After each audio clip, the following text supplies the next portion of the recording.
You can choose between two different demos. One has more focus on vehicle combat, high-octane, fast-paced physical vehicle combat. The other one is more about melee combat. This one doesn't have too much hand-to-hand combat. But in this one, you are going to start off by capturing or upgrading your Magnum Opus. Your Magnum Opus is your signature vehicle. Sure. And at the start of the game, Max gets taken down by Scrotus and his henchmen, his war boys. Scabrous Scrotus is like a warlord around the Gastown area of this world. Totally evil, power-hungry, treacherous, and so on. So he leaves Max for dead, strips him of his famous interceptor, which like the fans will be distraught to hear. Yeah, I'm distraught hearing that right now. There you go. So it's part of the story. Loses the interceptor, left for dead. Should really probably die. But he's Mad Max. He's Mad Max. Yeah, I mean, the ultimate survivor enlists the help from some companions in the game, and then gradually your journey throughout the game is to build an even better wasteland war machine. Oh man! And every player will choose to customize and look for different parts and enlist the help of different people in the wasteland, and will ultimately produce a vehicle that's unique to them. Wow. So, how much of, like, it seems like there's so many elements in this game. It looks, I see like RPG elements, inventory elements, and like action, driving. So like, how do you want to balance how did you want this to feel for players? Yeah, well, it's an Avalanche game.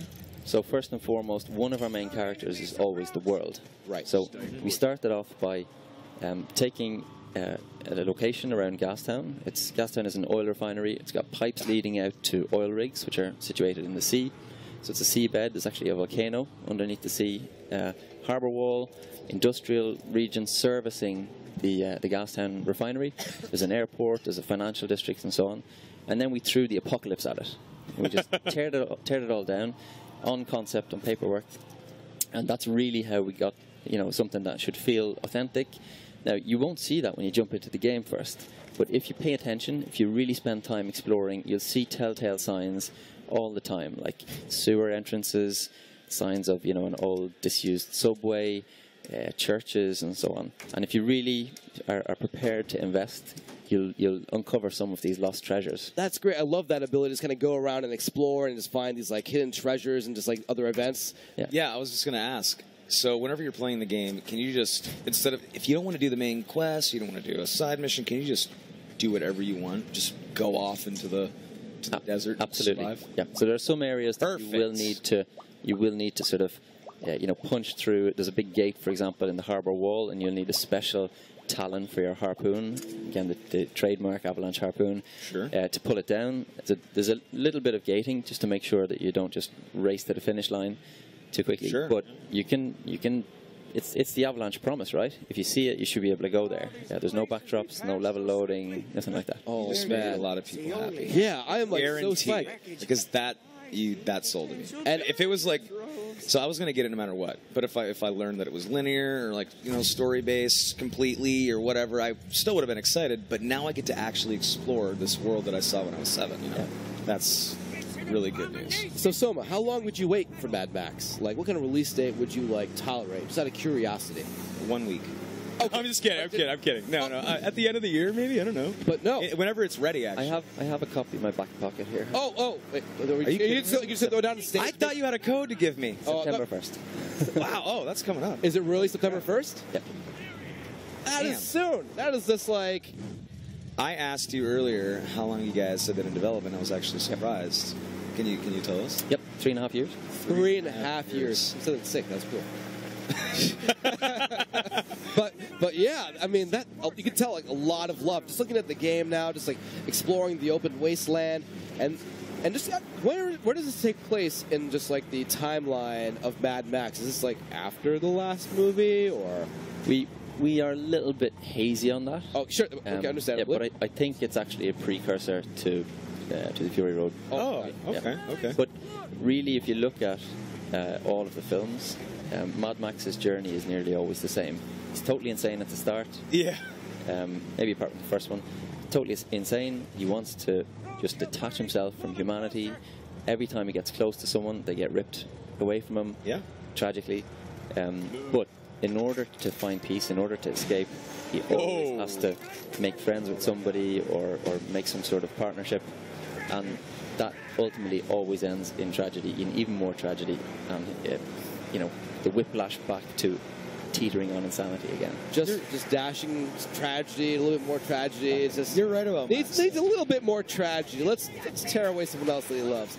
But that's funny about Max, because you're right. Max, he goes through these dark moments where he's all by himself for years, and then he finds people to hang out with for a little bit. You can see he smiles, maybe. He hangs out with a little kid, and he's starting to get his humanity back, and then he's like, actually, screw that. And he just goes off back into the desert and forgets about it.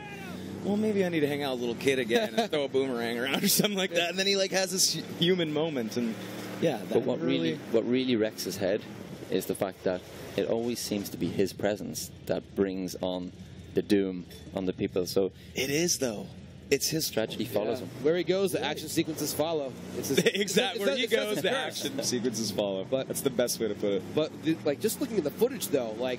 I mean, you know, you have an open world like this, just like the vehicles, just like the collisions, the battle with other, like, you know, like wasteland, like villains. It seems like so satisfying. So there's obviously vehicle combat is sort of one of the innovations. It's one of our key tenets, gameplay mechanics.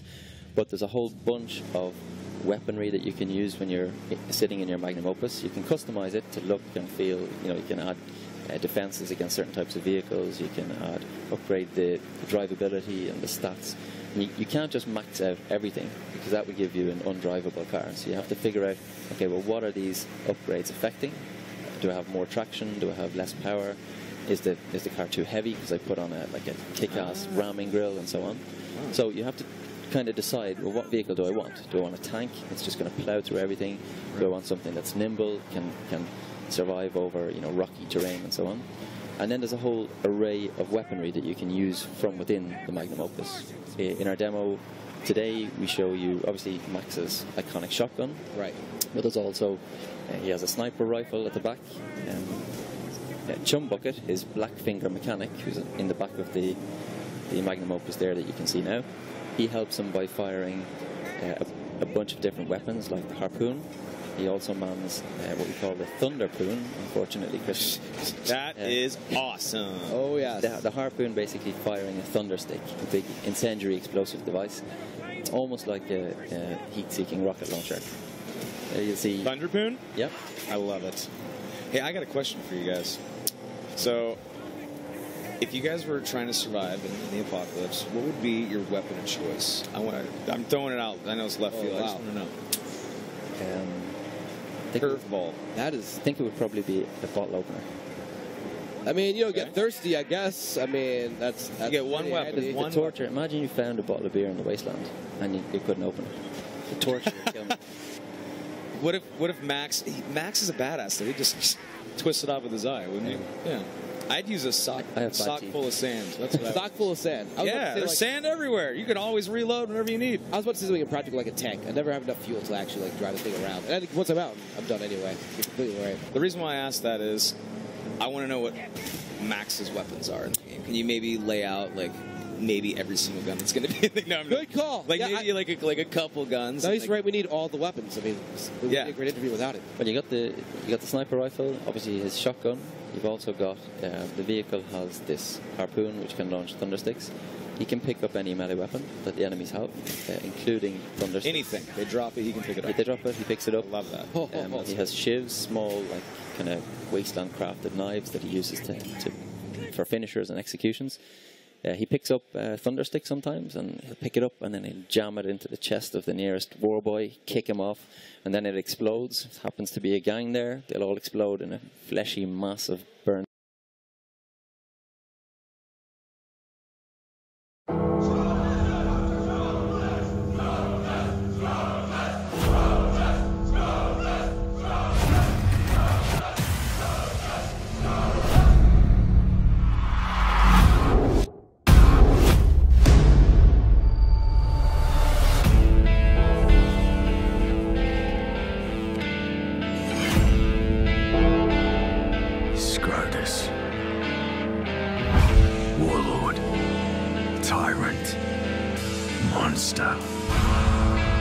my apostles of Apple.